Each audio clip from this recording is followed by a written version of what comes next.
Hello everyone, आप सभी का एक बार फिर से बहुत बहुत स्वागत है आप सभी का आपके अपने यूट्यूब चैनल जॉब शुरू में। यहाँ पे जैसे थंबनेल में आप लोगों ने देखा कि क्या गुड न्यूज़ है, इसके बारे में आप सभी को बताऊंगा। थोड़ा सा पेशेंस रखिएगा, एक्सप्लेन करूंगा सारा चीज़।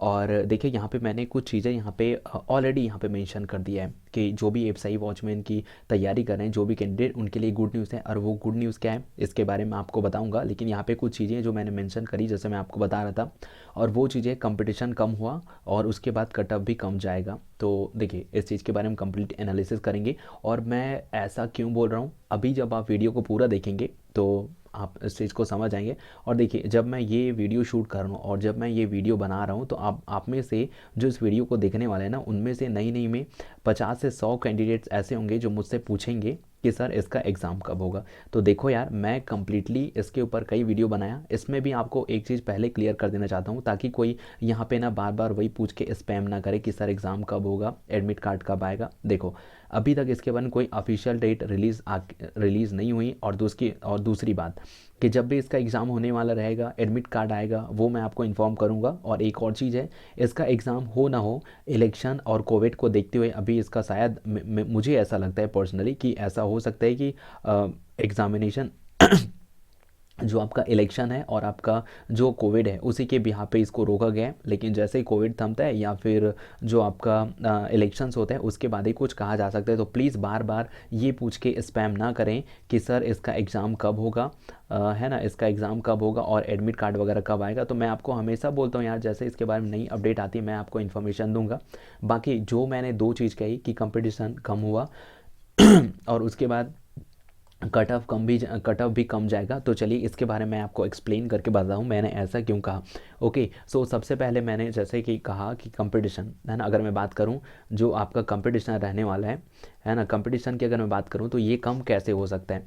देखिए स्टार्टिंग में जब मैंने इस टॉपिक पर, है ना, एफसीआई के लिए जब मैंने प्रिपरेशन कराना स्टार्ट करा तो उसमें क्या था, और जब इसकी नोटिफिकेशन आई तो शुरू में क्या था, अगर मैं टोटल अगर ओवरऑल बात करूं फॉर्म अप्लाई की, तो देखिए मैं अभी आपको एज अ एग्जांपल समझा रहा हूं।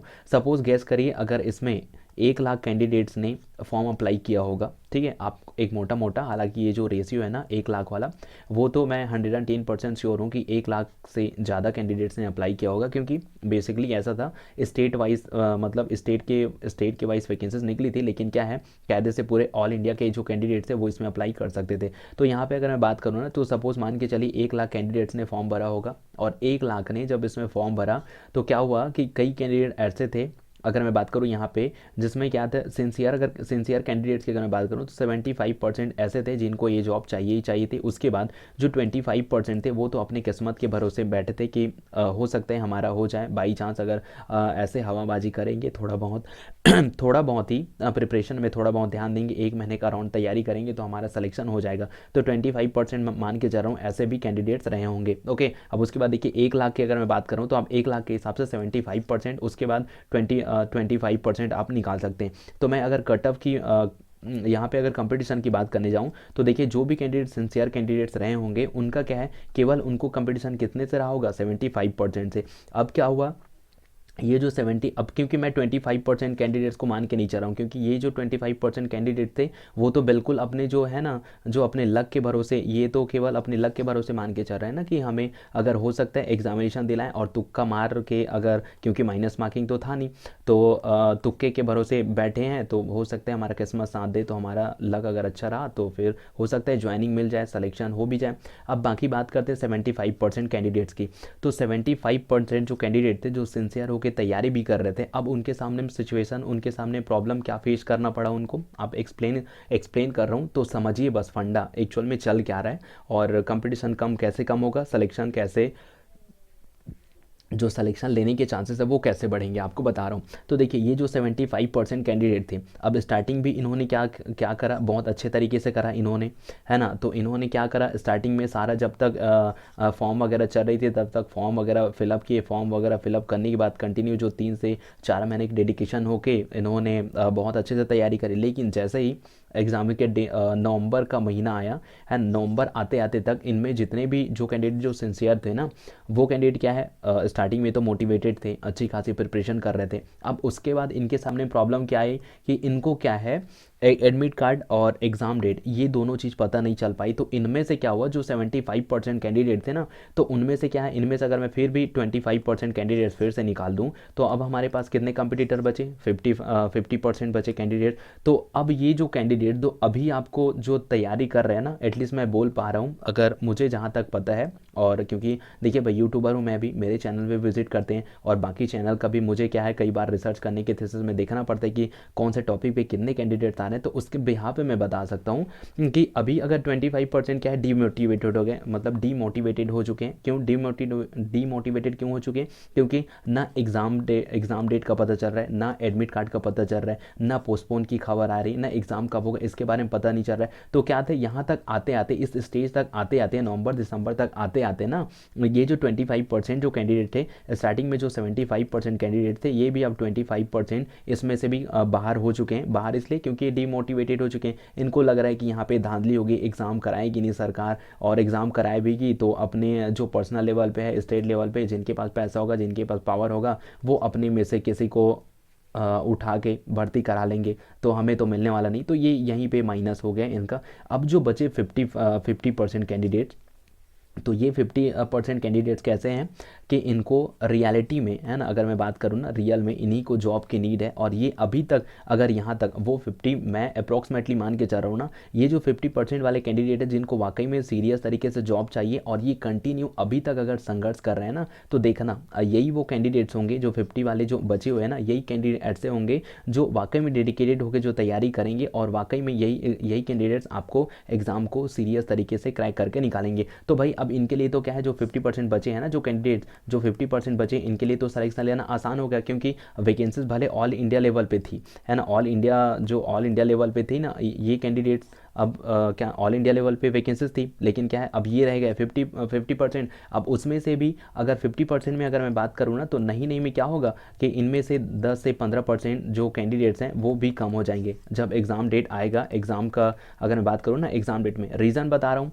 अगर जिस कैंडिडेट ने, अगर सपोज मैं बात करूँ एमपी से, अगर कोई कैंडिडेट्स है जिन्होंने फॉर्म अप्लाई करा है, अगर एमपी से, अगर वो रूरल एरिया से बिलोंग करता है ना, अगर वो रूरल एरिया, अगर वो ग्रामीण एरिया से बिलोंग करता है ना वो कैंडिडेट, तो उसको प्रॉब्लम क्या होगी, अगर उसका, अगर मैं, क्योंकि मैं भी एक एस्पिरेंट हूँ और मुझे भी पता है ये सारी चीज़ें कि ऐसा एक्चुअल में क्या होता है, क्योंकि मेरे भी फ्रेंड सर्कल में मेरे भी फ्रेंड सर्कल है, उनका भी एग्जामिनेशन होता है, मुझे भी पता रहता है कि उनका एग्ज़ाम सेंटर जब बाहर मिलता है तो उनके साथ क्या सिचुएशन होती है। तो इनमें से भी क्या कैंडिडेट्स होंगे, कुछ कैंडिडेट जो ग्रामीण से बिलोंग करेंगे, उन्होंने फॉर्म भरा, लेकिन उनका क्या है, अगर उनको, अगर मध्य प्रदेश के किसी भी डिस्ट्रिक्ट में मिला, अगर उनको एग्ज़ाम सेंटर मिला अपने डिस्ट्रिक्ट में, अपने स्टेट में, तब तो वो वहाँ तक जाने में आराम से प्रीफर कर सकते हैं। लेकिन आप सोच के देखिए, अगर, है ना, अगर यहाँ वाला जो मध्य प्रदेश वाला कोई कैंडिडेट्स है, उसको अगर मिलता है यहाँ पे, कहाँ पे, साउथ इंडिया में, है ना, साउथ में अगर उनको मिलता है, तमिलनाडु में ऐसा मिलता है ना, हालांकि वैसा नहीं होगा, शायद ही ऐसा होगा, लेकिन मैं आपको एक गेस करके बता रहा हूँ, अगर मध्य प्रदेश वाले कैंडिडेट्स को मिलता है जगह कहाँ पे, साउथ इंडिया में, तमिलनाडु में, तो क्या है, वो वहाँ जाने के लिए एक बार सोचेगा, है ना, वो अपनी फाइनेंशियल कंडीशन देखेगा, फिर आने जाने के लिए, फिर कोविड को देखेगा, तो ऐसे 10 प्रकार चीज़ों को सोचते हो वो जाएगा ज़रूर, लेकिन बहुत कम पॉसिबिलिटी है। तो ऐसे भी कंपटीशन कम हो गया। और ये किसी एक एग्ज़ाम की मैं बात नहीं कर रहा हूँ, ये मैं खाली जो एफसीआई एग्ज़ाम है केवल उसी की बात नहीं कर रहा हूँ, ऐसा अधिकतर एग्जामिनेशन में होता है। इसलिए बहुत सारे पोस्ट जो है वीकेंड पे चले जाते हैं, बहुत सारे पोस्ट जो है ना खाली के पूरे के ब्लैंक ही चले जाते हैं। तो उनमें क्या है, पर्याप्त मात्रा में भर्ती नहीं हो पाती,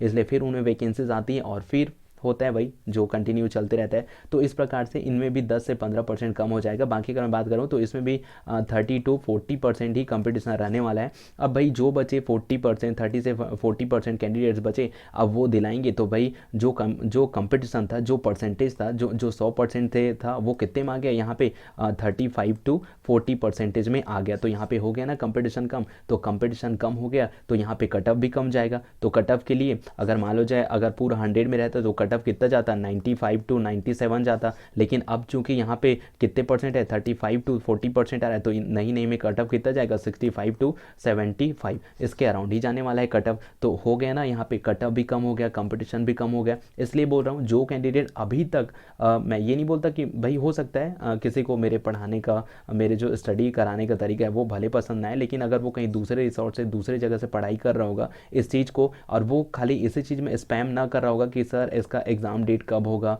है ना, और साथ ही साथ जो एडमिट कार्ड कब आएगा, अगर वो इसके पीछे ना भाग के वो हर जगह एक ही चीज़ तलाशता होगा कि सर मैं अपनी स्टडी को कैसे ग्रो कराऊँ, है ना। बात क्या है एफसीआई की ही नहीं, बात हर एक एग्ज़ाम की है कि एफसीआई एग्ज़ाम अगर वो तैयारी करे तो एफसीआई जब कभी भी इसका एग्ज़ाम डेट कराए, कभी भी इसका एग्जामिनेशन ले, वो अगर वो बंदा या फिर वो कैंडिडेट अगर पूरी तरीके से प्रिपेयर है ना, तो उसको इस चीज़ से फ़र्क नहीं पड़ता भैया कि एग्ज़ाम डेट कब आएगा, कब रिलीज़ होगा। वो तो बस इसी चीज़ से है, उसको केवल अपने एक पोस्ट से ही मतलब है ना, क्योंकि वो इतने दिन से इसी चीज़ का वेट कर रहा है ना कि एग्जामिनेशन कभी भी हो, उसको क्या है अपना सलेक्शन लेना है, हर हाल में लेना है। सलेक्शन को किसी भी हाल में वो छोड़ने वाला नहीं है। उसको क्या है एक सलेक्शन चाहिए, एक पोस्ट के लिए वो तैयारी कर रहा है, हर हाल में कर रहा है, वो डेडिकेटेड होकर कर रहा है कि बाकी। और देखिए यही कैंडिडेट अगर जो इतने शिद्दत से तैयारी कर रहे हैं, उन्हीं कैंडिडेट्स को ना क्या है पोस्ट मिल जाता है। बाकी जो दोस्त होते हैं ना पल्ले झाड़ते रहते हैं कि हमें पोस्टेज, हमें सिलेक्शन क्यों नहीं।